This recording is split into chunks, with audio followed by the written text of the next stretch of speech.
Good afternoon, good morning. Hello, everyone, and welcome to the second session or second part of the Code for Earth midterm webinars of 2026. I'm Atina Trakas, and I'm here with my colleague Esperanza Quatero and Sara Bozzi from Trust IT Services. And we are here running the webinar, but the most important thing are our speakers.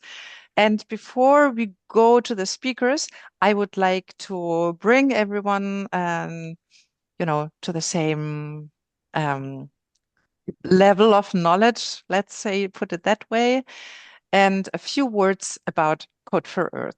So Code for Earth is a key innovation action run by ECMWF, the European Center for Medium Range Weather Forecasts, and Code for Earth runs since 2018. And we are supported since a couple of years by Copernicus, that's the Climate Atmosphere Monitoring Service, and the Copernicus Climate Change Service. We get also support from Destination Earth, and this year, for the first time, through ArcX, the Europeans Center for Excellence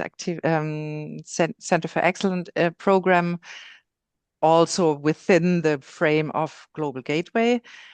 And Code for Earth is all about addressing challenges or problem statements that have been identified by mentors in our domain, which is generally earth sciences, but of course with a focus on weather, climate, and atmosphere.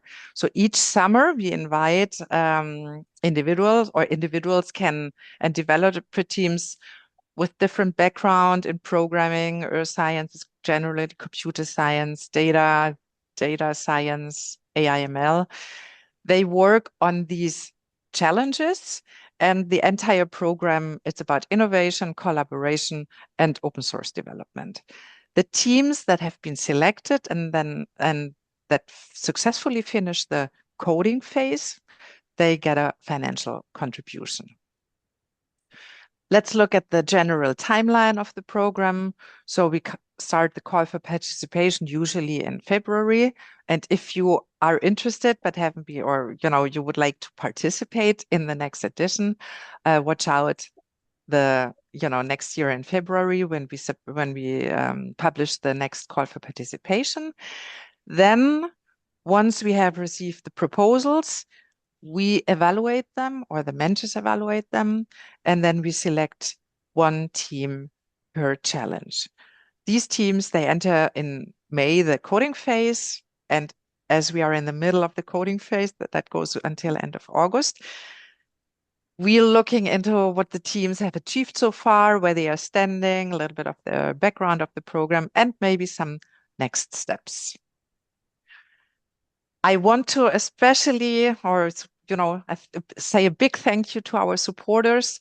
So I mentioned already the European Commission's Global Gateway activity. Then we have also support from ENSOE, that's the European Network of Transmission System Operators. Then ICPAC, which is the IGAT Climate Prediction and Application Centers. The University of Reading is a partner this year. And then last but not least, AfriClimate at AI, a nonprofit research organization working on and with AI for a sustainable and climate resilient Africa. So big thank you for the partner organizations that helped us, also develop the partner challenges. And talking about thanking people, I would like to hand over to my colleague Esperanza. Thank you, Atina. Yes, it's a big thank you also to all the mentors that have been supporting and assisting the teams this year. In 2026, we have 53 mentors coming from ECMWF and internal staff, but also from externals, from the partners organization that Atina has already mentioned. So a big thank you to all of you. Your expertise and guidance is very much appreciated, not also by your teams, but also for us, for our coordination team. And now, next slide, please. Yes, we are here. We're very pleased to present 7 teams, the remaining teams projects that went through the coding phase this year. So I mentioned the teams. We have BAE Toolbox, GitBridge, Clam, Gig Ice Chain, and next slide, please. The project Mula, Airwise, and Tabula Calories. So this is 7 projects. We're very excited to listen to you, teams. And without any delay, we did start with them. So the first project is formed by 2 team members, Antonia and Alexander. So the floor is yours, Alexander. When you're ready, you can start your screen and let us everything about your project.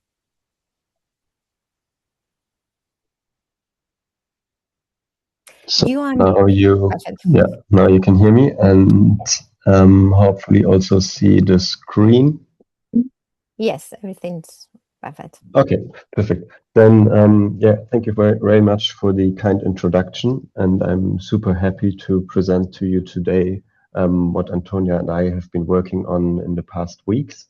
So our project is the VAE Toolbox, and the aim of the project is to develop a Python package which is there to detect targeted weather regimes. And the package is based on a new machine learning methods, which are variational autoencoder based. But let's start from the beginning. Oops. Okay. Why weather regimes in the first place? So as you probably all know, weather regimes are persistent large-scale circulation patterns, and they have been shown to be really useful. On the one hand, they modulate local scale impact variables and are therefore important for understanding dynamical drivers of extreme events. And on the other hand, they also act as interpretable mediators to long-range teleconnections, and also have been shown to improve subseasonal to seasonal predictions. So they are really important to understand. But let's take a look at how they are calculated at the moment. The current approach is that the clusters are calculated in a 2-step approach. So first of all, the atmospheric fields are dimensionality reduced and then subsequently clustered into distinct groups. And while these existing methods capture dominant atmospheric variability, they do not necessarily capture the dynamical processes modulating the target variable, which is pretty clear from the computation, because nowhere in the computation the target variable plays any role, or the local scale variables play any role. So it is really important to better understand like these extreme events, to develop methods for targeted clustering, where the aim is to identify circulation regimes that are on the one hand informative of the target variable, while on the other hand also maintaining predictability and physical robustness. And here the machine learning methods really come into play, because they have been shown to really tackle this research gap. So let me introduce you to the variational autoencoders. That's a class of generative machine learning models, and consisting of basically 2 neural networks, the encoder on the one hand and the decoder. And you can think of the encoder as a non-linear dimensionality reduction step, if you want, into the latent space of a reduced dimension. And the overall model tries to fit a probability distribution of the atmospheric data in the latent space. And this is really nice, because we can use the VAEs to fit a statistical model in the latent space, and we can therefore infer a specific structure in the latent space. For example, we can take a target variable and use this target to inform the latent space. And this might seem pretty abstract, so let me show you a plot. There's somebody not muted, I think. So let me show you a plot of the latent space. So every point you see here is data projected into the latent space from an atmospheric field, and it is colored according to the target variable. And we can really see that the latent space is organized in a way that we can identify one dimension which corresponds to changes in the target variable. And what can we do with such kind of methods? I want to show you here a really cool thing, because here I used as atmospheric input data 100 hectopascal geopotential height anomalies. And by deciding on different targets, so the target here are temperatures averaged over different boxes, we can really identify two completely different patterns, but with the same atmospheric input. And we can see here on the right-hand side that the pattern in the upper row really corresponds or correlates highly with temperatures over North America, and the lower row really has a higher correlation with temperatures over Eurasia. But how or what is the goal of our package? So let us look at a typical workflow working with weather regimes. First of all, you need your scientific question, which determines your region, your data set, your variables, and so on. Then you would pre-prose your data and try to identify regimes. You would also evaluate these regimes, whether they are statistically robust. You would interpret them, and so on. And then you would conduct your further research. And with the VRE toolbox, we really want to tackle like the third and the fourth step to make it really easy to use these machine learning methods, even if you're not an expert or if you don't have much experience with machine learning architectures.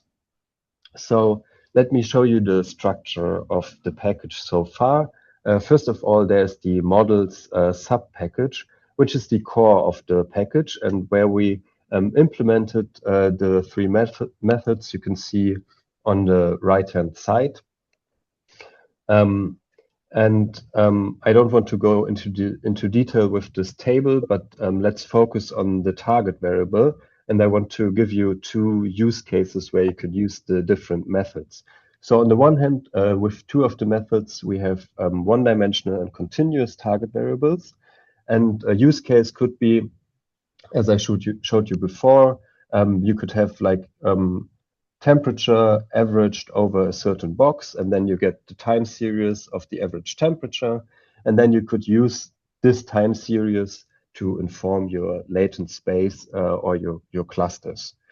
And on the other hand, with the ECMWF, we have a multidimensional categorical target variable.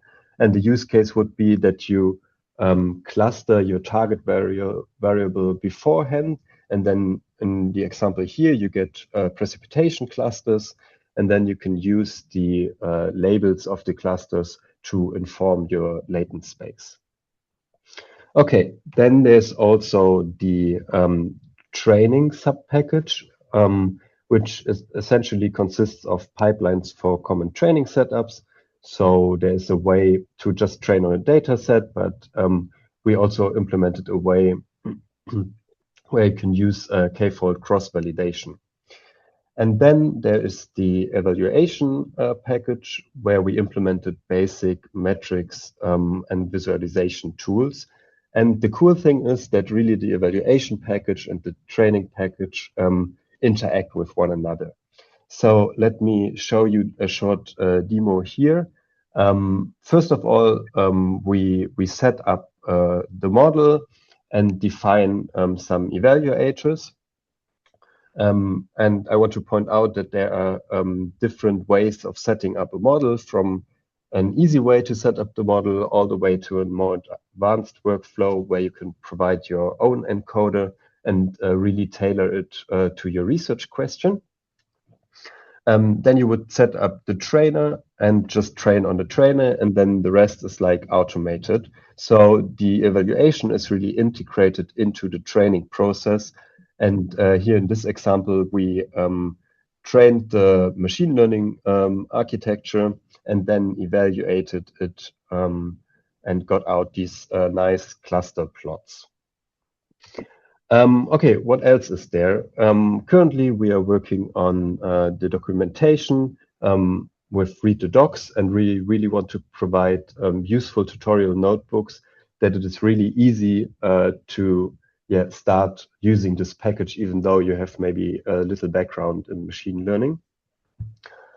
We also thought about extending the core of the package with some additional methods. And one other thing is that we want to demonstrate the applicability of the package and the method in a case study in the energy metrology field. So these are our open points. And as far as I understood, you can write your questions in the chat and I can address them at the end of the session. So thank you for your attention. Thank you very much, Alexander. Very nice presentation.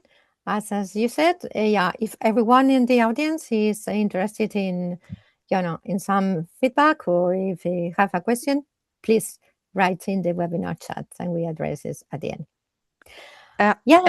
Esperanza, sorry, there's Umberto raised his hand. Not sure. Okay.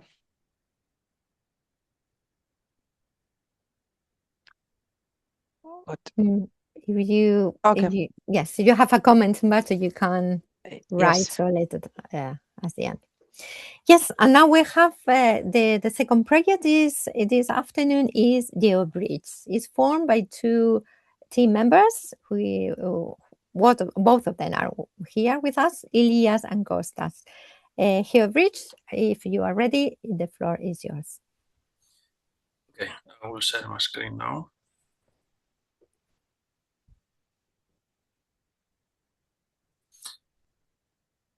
Okay. Hi everyone, my name is Kostas, and today me and my colleague Elias, we are going to present you our project called GeoBridge. The problem we are trying to solve, the solution we are implementing, achieved milestones and future steps. Although the Copernicus data stores provide a wealth of climate and atmospheric information, integrating these datasets into everyday GIS workflows remains technically demanding. Ask a GIS analyst to pull ERA 5 temperature anomalies alongside CAMS air quality and overlay them in QGIS, and they will spend half a day fighting authentication tokens, format conversions, and coordinate mismatches before they see a single pixel. Users currently face several barriers, such as identifying the appropriate dataset and variable requires detailed knowledge. Also, variable names and conventions are unfamiliar to GIS users. Please mute your microphones.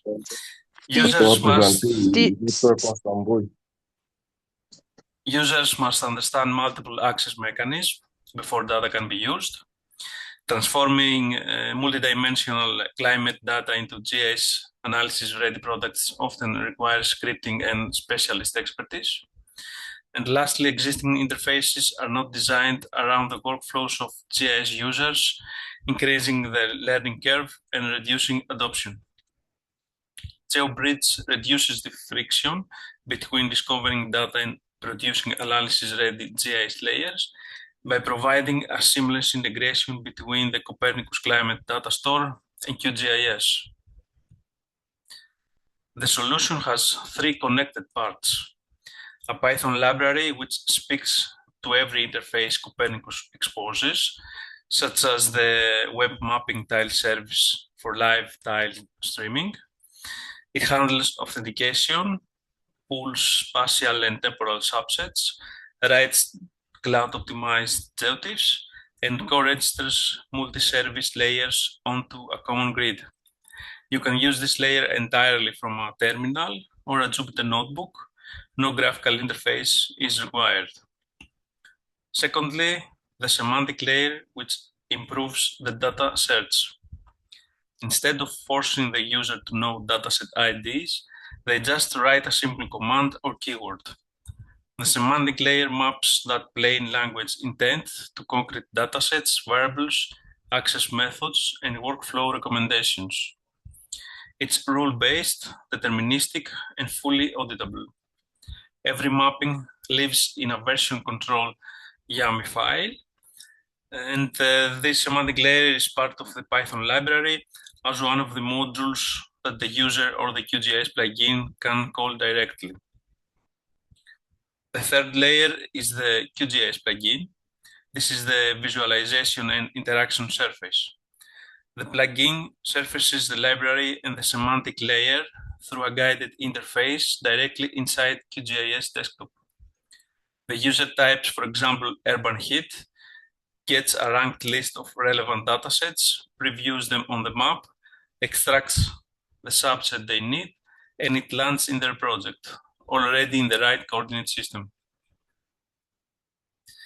More specifically about the Python library, it achieves all the aforementioned functionalities through 9 focused modules, each one targeting a specific friction point, each one independently usable, and all of them composing into a single coherent toolkit. Together, these 9 modules cover a solution from what data exists to analysis-ready layers without leaving Python environment. The Python library is currently live on PyPI repository. This is the foundation milestone of the project. It means GeoBridge is no longer a prototype. It's a publishable, installable version piece of open source infrastructure. And any developer can now run a pip install GeoBridge and have Copernicus data access in their Python environment. It also validates the architecture. The library had to stand on its own before anything could be built above it. Now let's continue to QGIS plugin presented by Ilias. Hello all, I'm going to present to you the QGIS plugin we have developed. It has 3 main features. First of all, it includes semantic search based on which users can find datasets fast using just natural language. Second, it provides a time-step preview, allowing users to visualize datasets over time. And finally, users can export the results as GOT files or CSV as time series based on the products. Next slide. And now let's have a look at the demo. On the first tab, as you can see, the Python package is already installed, and also the API key has been copied. On the top, you can see that I'm searching for Urban Heat Island, and you can see the results on the table. The higher the value of confidence, the better, the closer to what the user wants. Then the user can draw the area of interest. There are 2 options, one by drawing a rectangle and another one by an existing layer. In this case, we have selected the first one. Also, we can select the time range, dates which are interested in, and also the interval. For this case, I have selected the week. Also, I have built the layer, so all these WMTMS layers have been loaded into QGIS. And now you can see the preview of the different time steps. And also I can do it manually by just dragging the slide bar. Another important functionality is about downloading the datasets. So there are some options about aggregation. It's very simple to do that. You can specify just the folder where your file will be saved and the file, and that's it. It will take some time. By then, I can tell you a little more about time series. This is another feature which is really important. It provides a visualization, a fast visualization that can help researchers to get an insight. You need to specify a point on the map and also to specify the dates, the start and end, and the interval as mentioned before. Again, you can see the progress bar loading. It will take some time, and you will see a plot, which is really helpful. On top of that, it is possible to download the data as CSV file, which can be used for further analysis. It's quite common that some researchers would like to use this data on Python or on Excel. They may not be familiar with programming, so this could be ideal for many users. You can see the plot, and you can see that it's very easy to save it. Just select the folder, specify the name, and that's it. And on top of that, the image has been downloaded. You can see on the canvas that the image has been saved locally and can be used by the researcher fast and without any problem. So that's it about our demo. And let's continue about our next steps. We're going to improve the user interface as much as we can so that we make sure that the workflow is smooth. On top of that, we're going to conduct thorough testing to identify bugs if they exist, and also to check more scenarios. And last but not least, we're going to finalize the documentation via read the docs and create some tutorials which may help the users to start using this QGIS plugin. On top of that, it will be available soon in QGIS repository, so anyone can download it on its own and start working with it.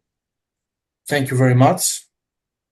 If you have any questions, we'll be glad to answer.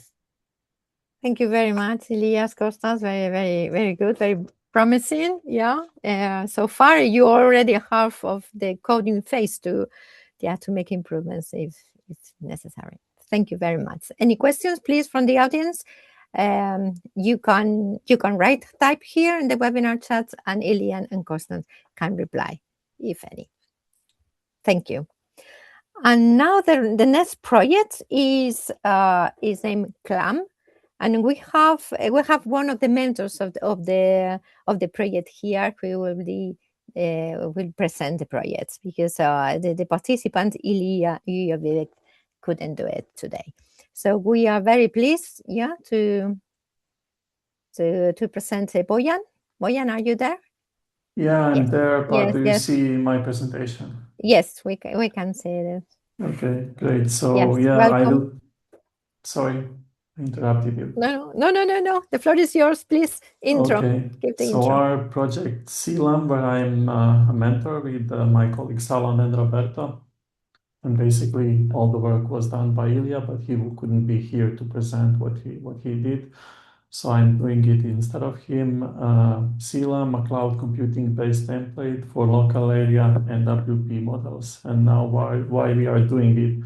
So basically, ECMWF shares 25% of their HPC allocation with the member states. And then we also have cooperating states. Boyan?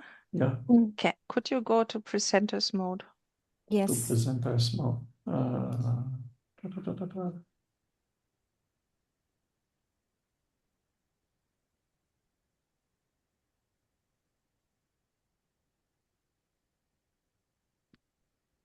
Yeah.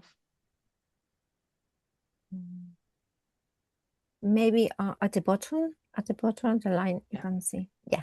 Is it now? Yes. Yeah. Thank There you. was a bit of lag. So yeah, 25% of ECMWF HPC allocation goes to member state, and this is mostly used, most of these, to run local area and WP models. However, ECMWF also has cooperating states which do not receive part of the HPC of ECMWF, but they get their portion of European Weather Cloud. So in equal share, like member state. And then some of our cooperating states, they are struggling with the on-site computing resources, and then they got in touch with us to saying that they are willing to explore whether they can run NWP models in European Weather Cloud, but we didn't have any recipes, we didn't have any experience, because ECMWF, we never use it actually to run our forecast NWP systems. So, and we don't have much time to explore with this, so we opened this project, and then Ilya applied for it, and he had many years of experience with running different NWP models.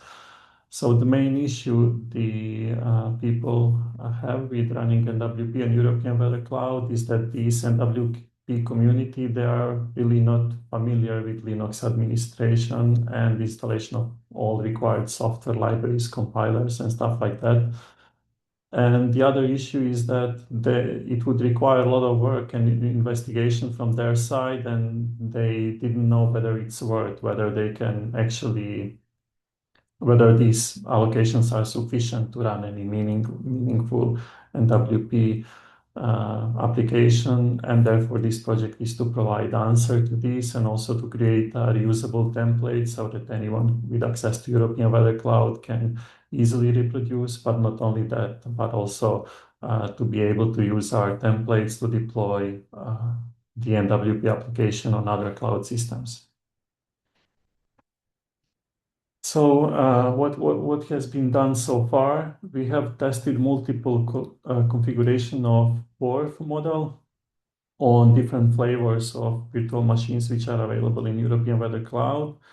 So we already have templates to build the VMs and to install all required software and then the model itself. What is still missing is to provide templates how to run the model. And to initialize the model, we are using open data. So open data, which anyone can access of ECMWF. And the open data is also in crypto format, so it's a future-proof in a way. The solution we offer now will be valid after our migration to the crypto. So he tested with several different domains. On the left-hand side is the smallest one we tested, and that one was tested on 3.3 kilometer resolution. And the largest one on the right-hand side, but this one has a bit coarser resolution. It's 5 kilometers, but has more model points. And this is what we were able to run on different VM flavors in European Weather Cloud. So in European Weather Cloud, we have these general purpose VM flavors where we tested small domain on 16 CPUs, and runtime of the simple model configuration was 48 minutes on average. And then we have also high performance virtual machines on European Weather Cloud, where we have one-to-one mapping of virtual and physical CPUs, so there are a bit more resources available. And he tested on 32 CPUs and managed to run 1 day of forecast in 13 minutes, which is very close to operational needs. So usually in operations, there is requirement to be able to run 1 day of forecast in approximately 10 minutes. And then also the test with the largest domain. So this one took a bit more time. So the simple operational configuration on general purpose VM with 16 CPUs, it took 1 hour or 1 day of forecast. And with the high performance virtual machine with 32 CPUs, it took around 23 minutes. That's average time. But basically we have a bigger high performance virtual machines. So we have up to 96 CPUs, and that's the next stage of testing. So we will try if we can also run the large domain on the biggest HPC VM in less than 10 minutes or 10 minutes. And then there is still work left on the operational template. So we want to provide like 2 different templates, the one for research work and then one for operational model running, which will be triggered every time there is a new cycle of open data released and available from the ECMWF server. And it should be easy also to change from using ECMWF data to initialize model to using anything else which is publicly available or where users have access. And then we also need to simplify deployment. At the moment, deployment of the VM is automatic, but then user needs to log in with SSH and then to run basically one installation script which installs everything. But we want to replace this and then to use Ansible instead, so one can run just Ansible playbook and then deploy everything. There is a difficulty where the official Word repository is still not compatible with GRIP2 data, and we need to apply a patch to one of the routines to make this available. So we need to also include this into the Ansible notebook. And then the final stage is a community release. Basically, everything is now in GitHub repository, which is still private, but then this should be open. And then also the template, the final stage, and the template should be posted in European Weather Cloud Community Hub, so that any European Weather Cloud user can easily do the same thing and reproduce what we have done. Many thanks, Bojan. I mean, very, very useful for the European Weather Cloud community at the end. Thanks again to present it on behalf of your ILIA. Thank you very much. Thank you. Any questions, please type on the webinar chat, and Bojan can address it at the end. And now we have the other team. It is Yik Ice Chain, and is formed by 4 team members: Donald, Dylan, Vincent, and Steve. The floor is yours. When you are ready, please, you can start the presentation.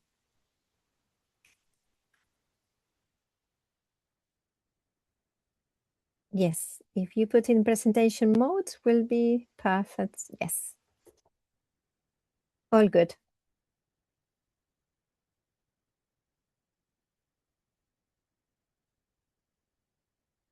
You are mute. Good morning, everyone. We are the Gig Ice Chain team tackling challenge 41, turning a terabyte of food forecast data into actionable warning for East Africa. Here's our end-to-end process. We will first present the problem. We will briefly walk through our method because understanding the pipeline is key to structuring the result. Then show our achievements and work still ahead. East Africa faces devastating floods, yet the forecast exists.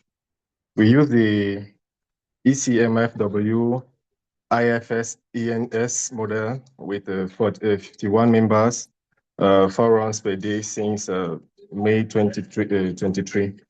The key variables are precipitation, soil moisture, and runoff. But this data is trapped into the grade 2 format on AWS. A single day for forecast represents about 340 gigabytes to download. The full archive exceeds 1 terabyte. Our solution, open this entire archive with a single line of code, ZAR open, and answer the question, will we have seen this flood coming, and what lead time? Our approach relies on 3 components without ever duplicating the source data. The C1, we connect GRIP2 into a vChat ice chunk store using vChat ZAR. The result is 242 terabytes become 18.5 gigabytes of metadata, and then we have 0 duplication. In C2, we compute precipitation incidence probabilities over 7 accumulation windows and 6 return periods. The thresholds are adaptive, and they account for season, ENSO, and IOD. In the C3, the core system, a dynamic Bayesian network that combines 8 evidence factors per administrative unit. Forecast hazard at 24 hours, 72 hours, and 7 days, observed rainfalls, antecedents, witness, and more.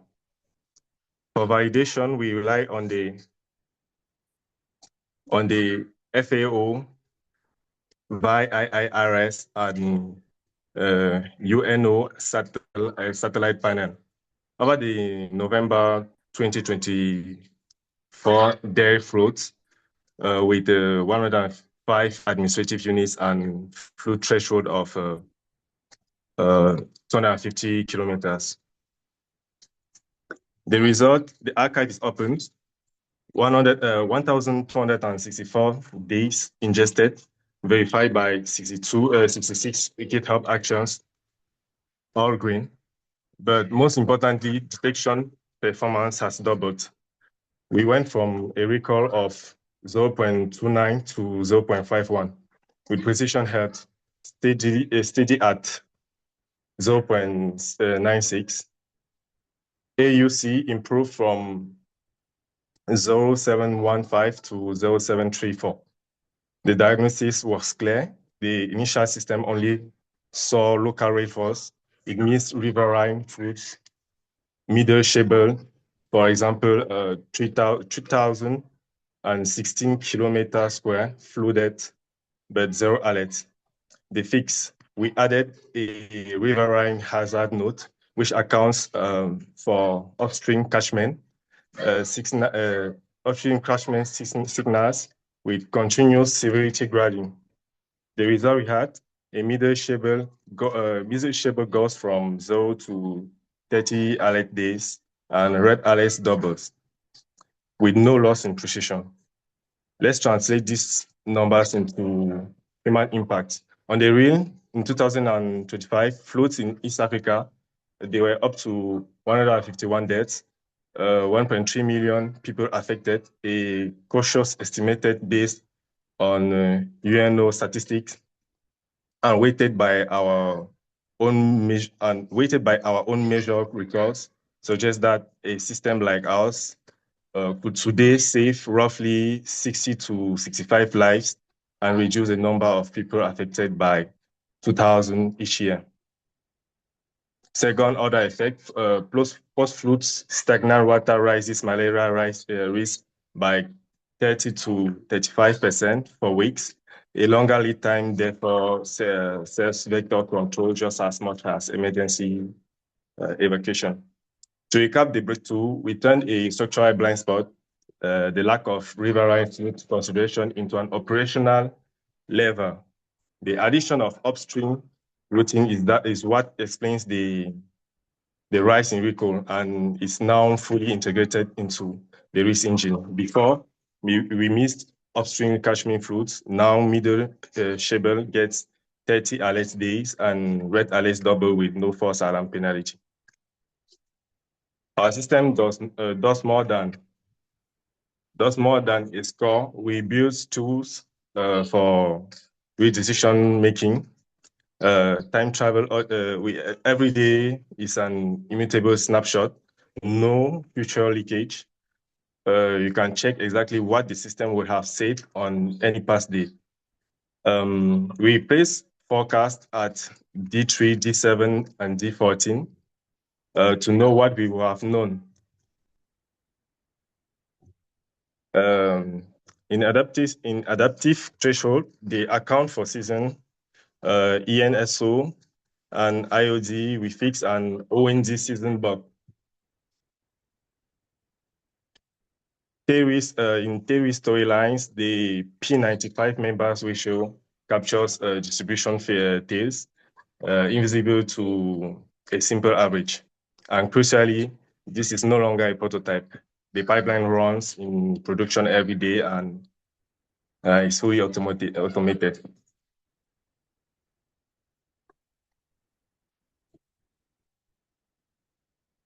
Sorry for that.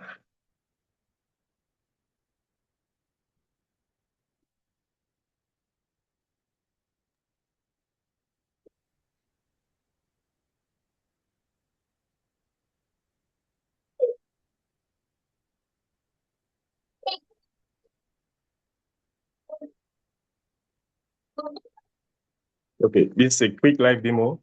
We have the map, which is available with the admin race. You can click on any admin one level and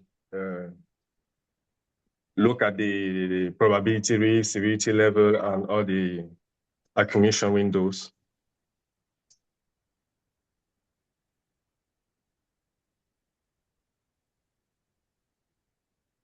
We also integrated the archive, the calendar map, which contains all the days, the data days, and we can click to access to the story map of each day.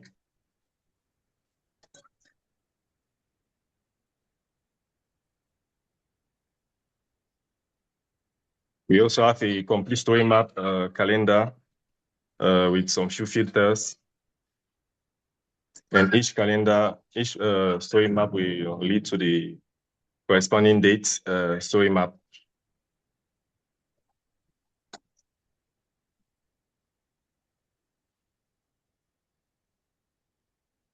Currently, the comparison is not yet ready, but we have integrated a small documentation to explain everything.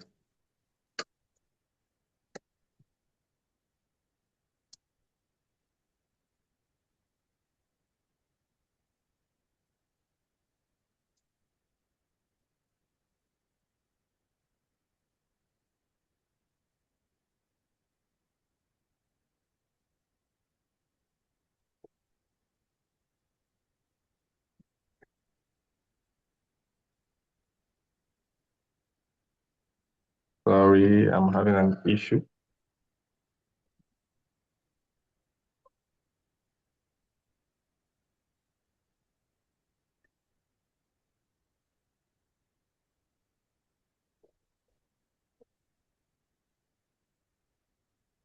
Are you trying to come back to your presentation, or you have Wi-Fi issues?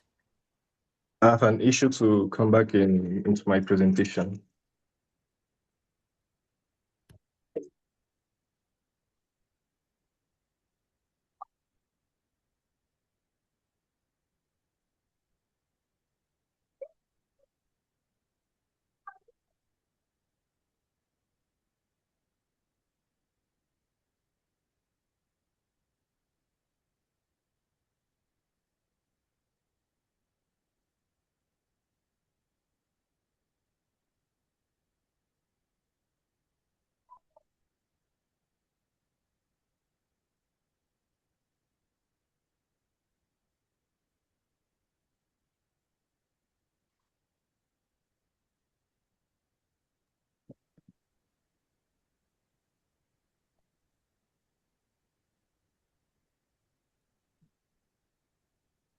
There is the message that another tab just before the video, a little bit high top, yeah.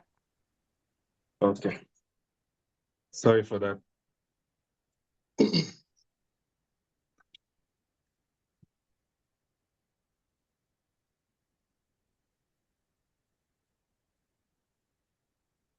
Okay, so what's next? We're going to do the AFS versus IFS comparison. The change is already fully wired. We have 270 days overlapped. Covering all seasons. The benchmark, we will measure the actual size of our stores, access time, scan throughput, and compare it to a full ZAR copy. In the ablation study, the tool for the static baseline already exists. We compare adaptive GEV threshold against statistic threshold using AUC ROC execution. Is still pending. We are extending the forecast horizon from 7 days to 10 days. Our most critical points, the time travel audit deliverable piece from our proposal is only half delivered. The data is snapshot in iChunk, but the Bayesian network node and CPT table live outside to faithfully reconstruct past week scenarios. Not just the data, we need to version control these CPT tables. And finally, the publication of the store on AWS, open data with public ZAR open access and titler ties for the maps. Okay, thank you for listening. Thank you very much, Steve. And GKIS chain, very nice progress. So if someone wants to ask something to Steve and the rest of the team, please type your question in the webinar chat. And now we have another project with us, another team. The project is Mbula. Is formed for five team members. Sorry, you can mute Steve yourself, and we can give the floor to the Mbula project, please. Mepso, or I don't know who is the presenter, the speaker. You can open the floor and start your presentation. Yes. Presentation mode, and you can start.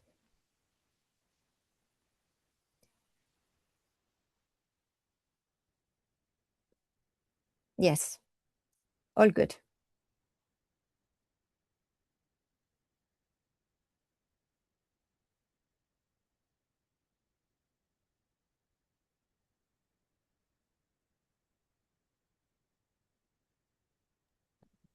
I don't know who the presenter is, but you can unmute yourself and start the presentation. Start.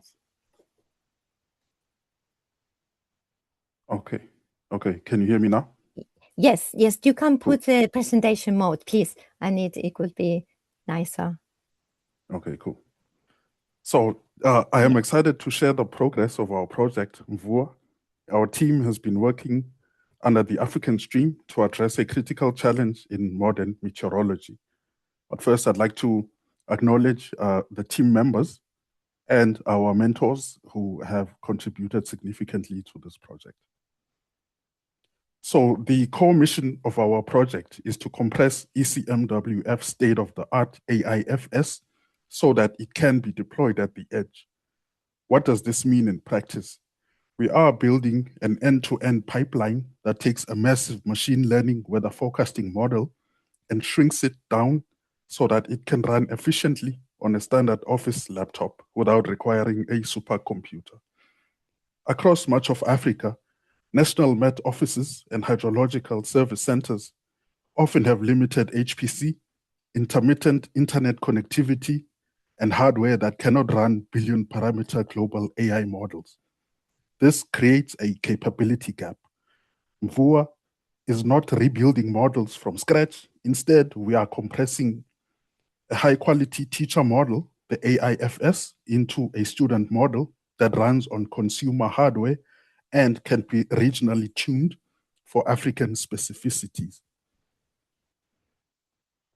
This slide presents the architecture of the Mvula project, detailing the different tracks and phases involved in compressing and deploying the model. We start with AIFS, our teacher model. From there, we have two main tracks. Track A uses the Anemoy tool chain to coarsen and prune the teacher model, creating a smaller pruned version. Track B involves training a convolution neural network student model inspired by the Miles credit architecture using ERA5 reanalysis data and distillation losses from the pruned teacher. In phase 3, we apply low-rank adaptation to fine-tune the model specifically for the African region, incorporating local data sets like ERA5 and ENAX. Finally, in phase 4, we export the model to ONNX format and package it into LabAI inference for easy deployment on laptops. Phase 0 is about establishing our baseline. We need to know how well the original AIFS teacher model performs over Africa, so we have a benchmark to compare our model against. We run the high-resolution N320 GT6 teacher model on the CHPC Langau supercomputer, which is equipped with V100 GPUs. This setup produces 5 weekly forecasts for January 2023 on a specific Africa evaluation grid. These forecasts are then scored against the ERA5 truth dataset stored in Google Cloud Storage. We have successfully proven the offline workflow, which involves populating a CDS GRIB cache and EarthKit N320 regrid matrices on a laptop, synchronizing this data to Langau, performing GPU inference offline, and then scoring back on the laptop using GCS.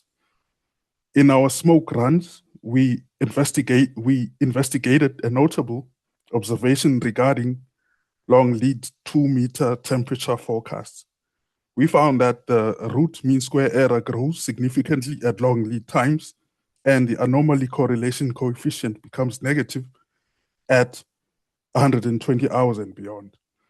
This reflects natural loss of skill of the teacher model over the Africa bounding box, and importantly, it is not a bug in our NetCDF processing or scorecard.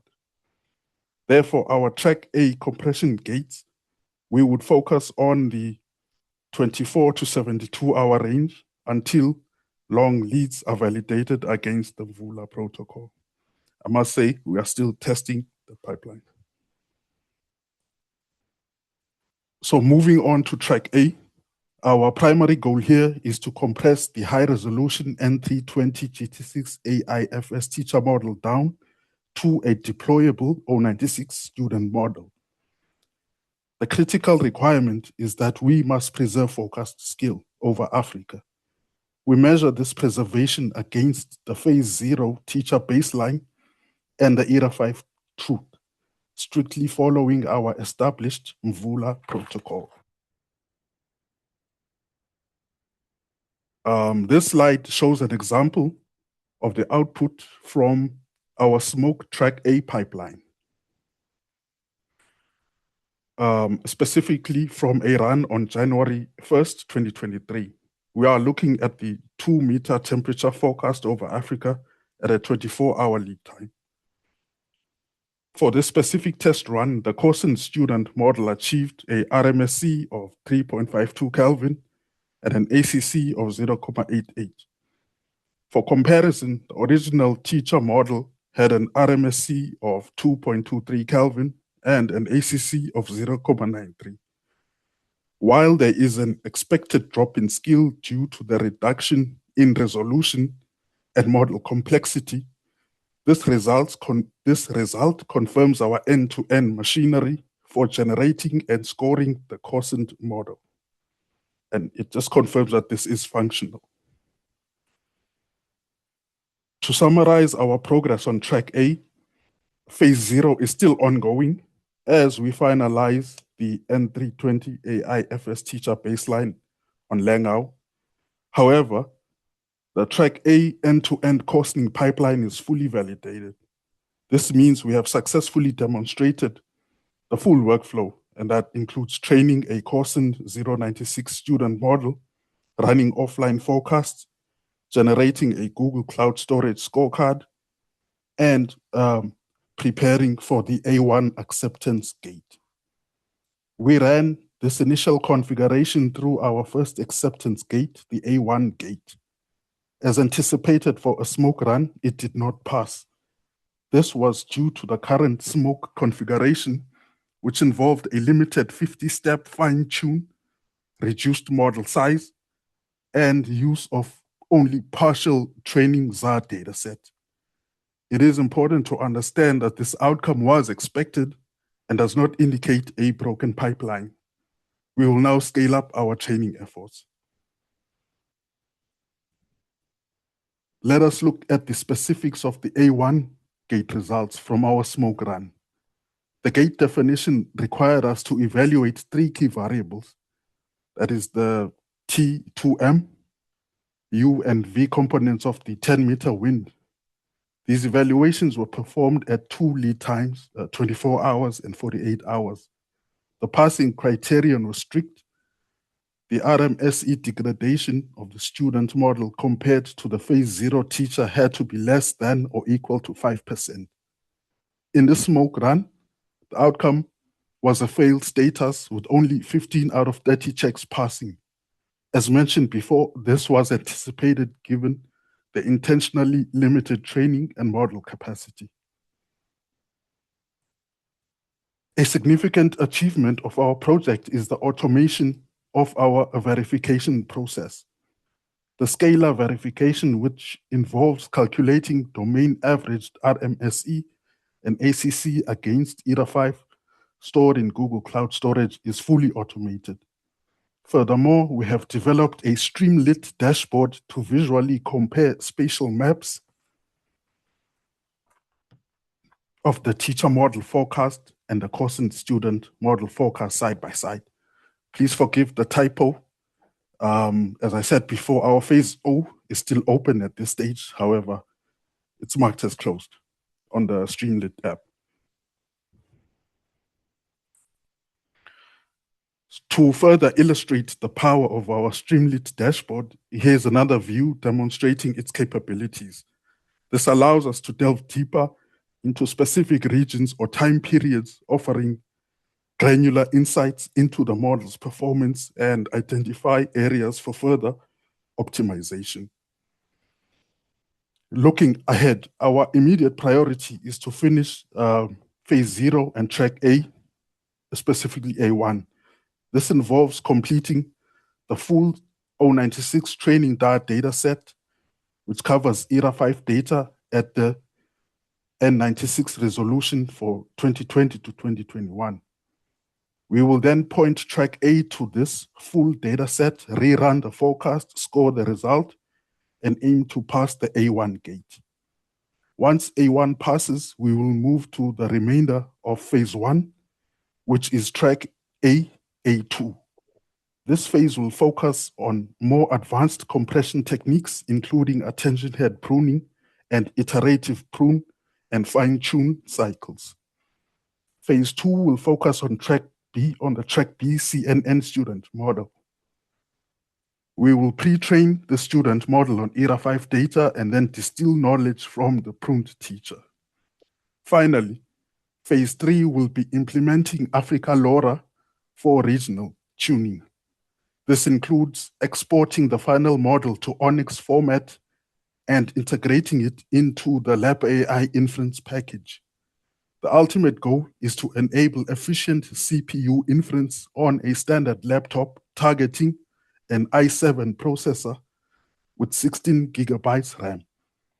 We will also prepare a Docker and Singularity images to ensure easy and consistent deployment across various environments. Thank you. Thank you very much, Smula team. You have done a very, very nice progress. I mean, you still have 6 weeks to finish and meet all the next steps you have already set. Thank you very much. And any questions for the MOVA project? You can type on the website on the chat. And now we have Airwise. Yeah, the screen is ready. Yudi Ali is with us. Welcome. Thanks for joining. And the floor is yours. When you're ready, you can start. Thanks, Esperanza. Hi, everyone. It's my pleasure to present our midterm progress with everyone here. So our project is called Airwise, AI-based uncertainty aware air quality assessment.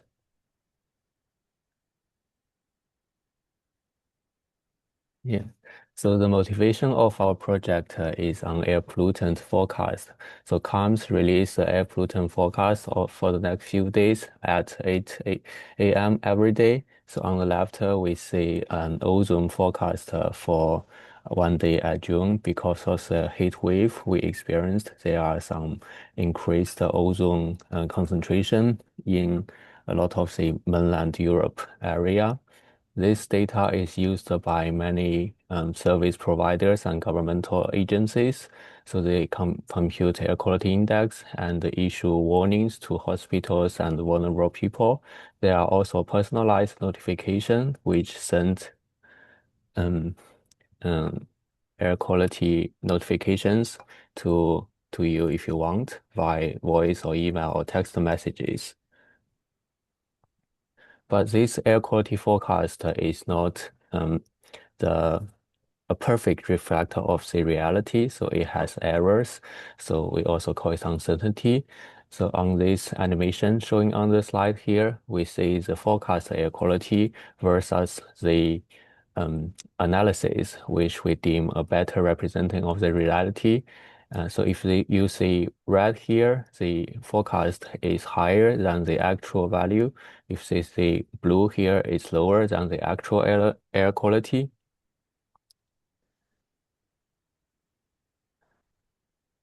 But this information is only obtained once we get the observation of the actual air quality. So on the first day, we release the forecast. On the second day at noon, after we get the in situ observation, we get the analysis, and obviously they have difference. So our research problem is to say, can we predict this uncertainty at D0? So once we get the forecast from the history data, can we train a model so that we can forecast the uncertainty as well? And how can we generate air quality reports with this uncertainty information inside so that the service providers can let people know the uncertainty as well? I'll hand over to Judy to talk about the overall workflow. Hello everyone. My name is Judy. The workflow of the AirWise consists of 3 parts. The first stage is the forecast error modeling, which we use the deep learning-based model to learn the discrepancy between the analysis and the forecast in concentration. We use Arrow 5 reanalysis data as a meteorological driver during training. Once the model is trained, we can use the example of real-time meteorological data from IFS to generate an example of AI-adjusted concentration scenarios. Then we will feed these example members to the next stage, which is the AQI computation and confidence score estimation. So based on the European AQI rule, the concentrations can be converted into 6 different AQI levels, from good to extremely poor. So we have 50 members of AQI. The confidence score can be computed by the agreement between the AQIs from the forecast and the AQIs from the examples.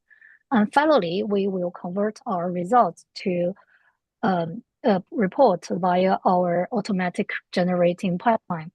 We will aggregate those informations to country and regional levels, and we will produce tables and maps for people to better understand the air quality for the next 24 hours. Okay. The first stage is the forecast error modeling by AI models.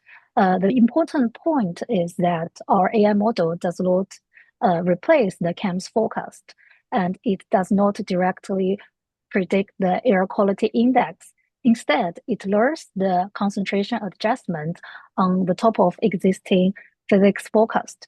On the right, we show the training stage. The model takes the historical CAMS forecast and Arrow 5 meteorological conditions as input. We then use the later CAMS analysis as the training reference. The model target is the adjustment needed to move the original forecast closer to the analysis. In this way, the model learns recurrent patterns. For example, how pollutant concentration tend to be overestimated or underestimated under a particular weather condition. On the right is the inference stage. At this point, the reanalysis meteorological data Arrow 5 and the CAMS analysis is no longer available. We therefore combine the current CAMS forecast with the IFS example weathers from the OpenIFS platform. Each example weather members produce a possible concentration adjustment. By adding this adjustment to the original forecast, we obtain multiple AI-adjusted concentration scenarios. These scenarios are not used to replace the original CAMS forecast. Instead, they are passed to stage 2, where we use them to test how stable and reliable the CAMS forecast AQI level is. At this moment, we have trained the first prototype model for PM10, and model tooling validation are going on. The next stage is we convert the pollutant concentrations into the into the air quality index. We just call it AQI, and then estimate how stable the forecast AQI level is. The table on the top right shows the European AQI rules. The index covers 5 pollutants and 6 air quality levels ranging from good to extremely poor. Each level is presented by a different color. We first take the daily pollutant forecast from CAMS and compare the concentration with the relative AQI threshold. This gives us the original CAMS forecast AQI level, which will remain as the final AQI level shown in the report.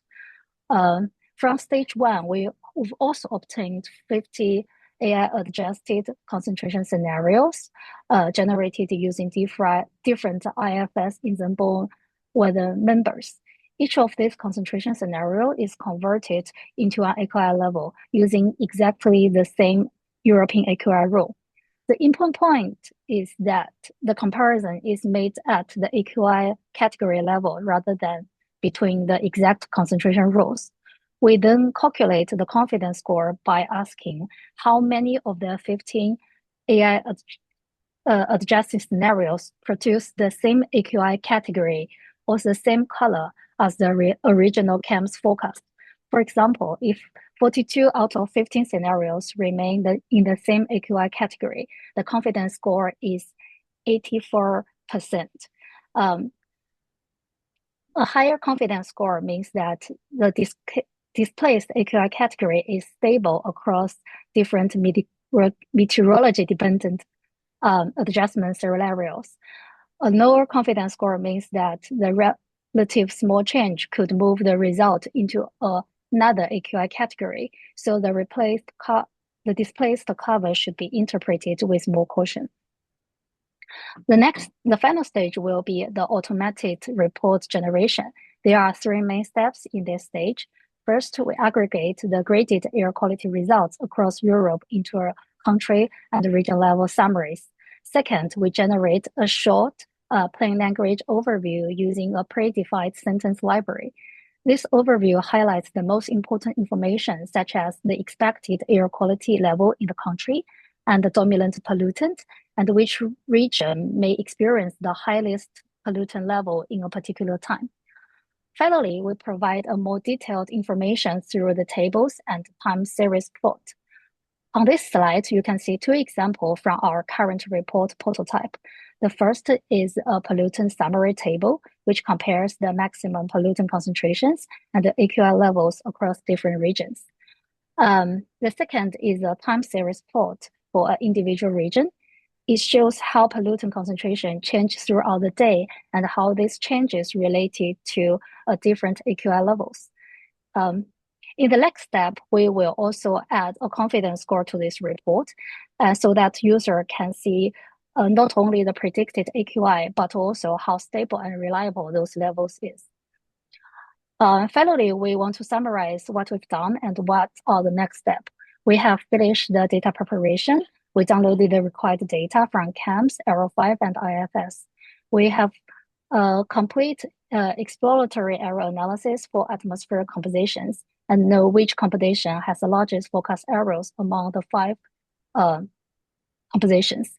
We've also trained our first prototype model for PM10. The next step is to tune our model and train for other atmospheric compositions, and then evaluate the AI adjusted scenarios. The stage of AQI computation and confidence score, we have developed the AQI computation modules that can convert the concentration into AQI levels. And we then need to complete the confidence score module in the next 2 months. Finally, for the report, we gave a prototype of this report already, and we need to add a developed AQI computation module information in this report and refine our report for people to better understand. That's all for the progress of AirWise so far. So ultimately, AirWise aim to tune the complex atmospheric forecast into a clear, confidence-aware air quality information, help users to understand not only what AQI level expect, but also how reliable it can be interpreted. Yeah, that's all for today's presentation. For any questions, very much welcome. Thank you very much, AirWise team. We have a question for you, but we can address it after the last project. Sure. Yeah, sure. Yeah. Thanks, everyone. Thank you. Thank you. So now we share the floor with Tabula Caloris is the next project. And, the speaker is Felipe. When you're ready, you are going to share with us a demo, if I'm not mistaken. Floor is yours, please. Yeah, do you have my screen? Hello? Yes. Yes. So the challenge was on the pyroscope thing. And basically the idea was to, the description was to define something that will make a history replay mode. They say since 2025, but basically it's all about fires. Okay, the fires we have plenty in Europe. We can see them from the satellites and the base stuff that we use. And there is a service called CAMS that is having the aerosols and the base data for that. And the base is usually hotspot. So the first thing we did was to analyze the hotspot. And that's stupid because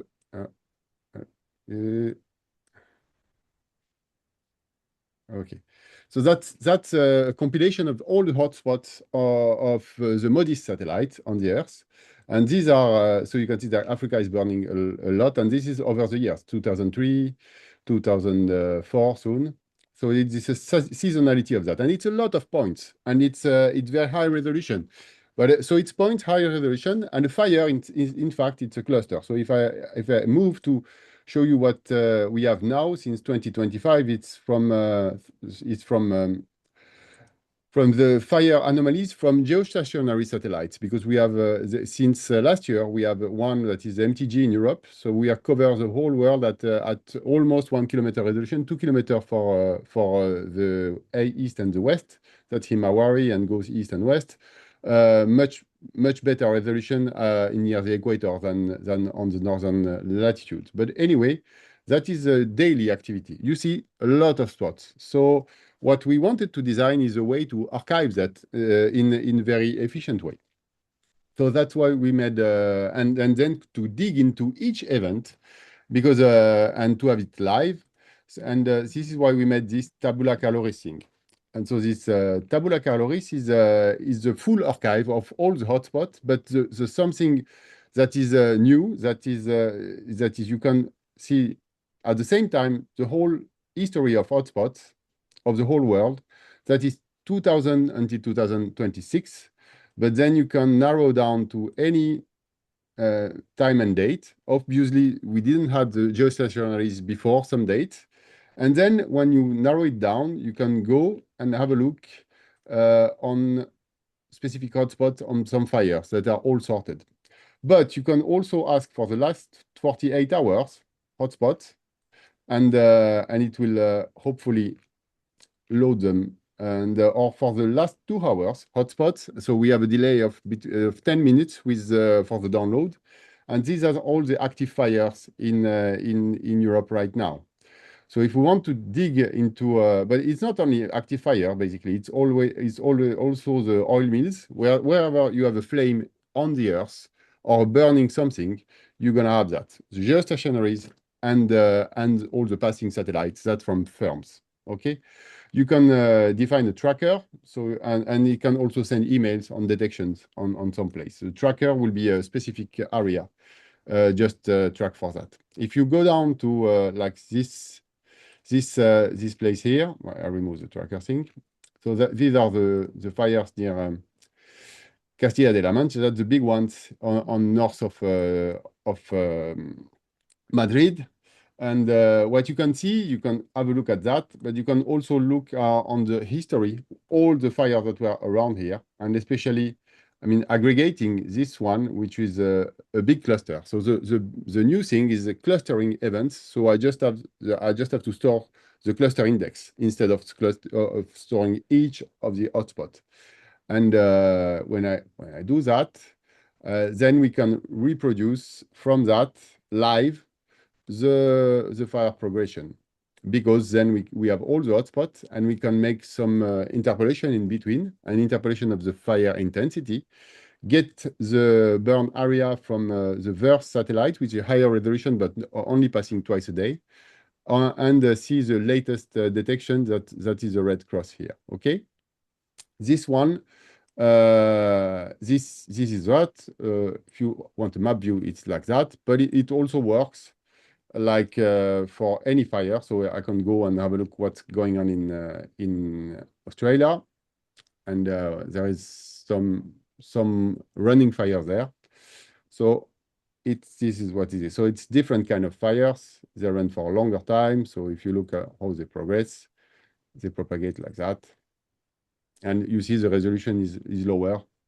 But then I can look at whatever fires have been around, and you can see that it go down to very old fires. Maybe this one.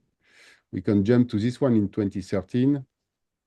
Same area, but there's still a big fire. So it's not only something that looks at the fire behavior, but can look back at what was the fire behavior at the same day. So the next thing that we want to do, so I go back to the main view, but that's not enough. I mean, we want to investigate more on each of the fire that we pass. So with the next view to build on top of that, I don't know, Ronan, are you here? No, Ronan is probably is the second author and is making the more detailed view. So if he cannot answer, I'm here. Okay. So then when we have into an event like that, so we can click more and we move to this view, which is a detailed view. So this is where we will have all the fire behavior, but that's Ronan part. So Ronan gonna talk and I'm just gonna click. Yeah, no, I can just add, yes, so that we build up this platform on the clusters that are found by the system that Jean-Baptiste just presented. And what we did here is a temporal integration, so that from one perimeter that we build up around a cluster, we can get the evolution of the fire. And for each of these time steps of the cluster, we can get the FRP value, which is one of the metrics of fire behavior. And then we can also get an estimate of the rate of spread, so the way, the speed at which the perimeter is propagating. And on the top of those two fire behavior metrics, we also integrated a view on the images that are directly collected by the satellite. So we can get the RGB, which is downloaded from the EUMETSAT server and auto-rectified within 2 to 3 minutes after we receive the data. So this is 22 or 23 minutes after the acquisition. And you can get those, so you can get the RGB that give you an information of the fire and also the plume. You can get the middle infrared, which is the one you see now, that is the one used for computing the hotspots. And then you also have information on the long wave that's giving you an information also on the background, on especially the cloud behavior around your fire. You have the near infrared. So this is at 2.2 micron, and this is at 500 meter resolution. So this is at higher resolution than the other bands that are at 1 kilometer or 1.5 kilometer for Europe. And that's giving you a more detailed information on the fire activity within your cluster. And then you have the near color, near infrared color composite. This is giving you an information on your plume composition. So you can know if you have a transition to a pyroconvection, so that if you start to have ice form within your plume. And you can get this only during the day, like what we are just seeing here is the night, but during the day, and this is when you have most likely pyroconvection forming. Like if the plume show white, it means that the particle size is starting to scatter enough in the near infrared. And if it's blue, then it's depending of the composition of the band we took in the RGB composite, then it's showing blue. And in this case, it's water vapor. So that the plume didn't transition to a pyroconvection yet. All right. So and yes, that's it. And this is all working operationally since 15th of June now, I think. So I'm still correcting bugs, but it's becoming more and more stable now. So I think I'm good, Jean-Baptiste, if you want to take over. Yeah, so that's a link between that. So you can ask for these things, and so the whole point is to have that. One thing that is having all fires globally and it's snappy. So we made it so it's not long time loading. And that's about it. And then there is quick view, and then eventually the detailed view for analysis that's made for Ronan, where we will put more information, probability, and so on. Thank you. Thank you very much, Tabula Caloris team. It is very impressive, and thank you for sharing with us today. And now we can questions and answers. Yeah. Quickly. So first of all, thank you very much for everyone to keeping the time. It's an amazing group this year. And we have 3 questions, and because we have only limited time, let me quickly address them. So for Astrid, there is a question for Judy and Lin Feng. Is there a specific reason why you choose 50 scenarios, and if so, what was your hypothesis? Hi. The reason why we chose 50 examples is because there are only 50 examples provided by OpenIFS. Our assumption is that our model can learn the correct discrepancy between the analysis and the forecast under the right meteorological conditions. So for the confidence score, we want to use the 15 members of weather conditions to generate 50 AQI levels and finally compute it. So that's the reason why we use 50 examples. Okay, thank you. And then we have 2 questions for Alexander. Alex, so the first is from Nishat. In the satellite imagery domain, the latent representation learned via VAE is often used as an embedding for downstream tasks. Is the latent space in your weather climate VAE also intended to serve as an embedding, or is it only used for reconstruction? So if I understand the question correctly, then I would say it's also used for downstream tasks because, for example, the plots I showed you for the 100 geopotential height things, yeah, there was we were doing a principal component analysis on the latent space, so you can use them for downstream tasks. Yes. And a short follow-on, could you explain the training and validation data of the short demo? For the demo, we didn't use any validation data, and it's basically from or the data and the scientific question is from a paper from one of our mentors, Fiona Spule, and this was Z500 geopotential height anomalies, and as a target variable total precipitation over Morocco, and then we used the RMM VAE to compute the clusters. Thanks, Alex. Sorry that we're rushing a little bit, so we're at the top of the hour, and there's a question for Tabula Caloris.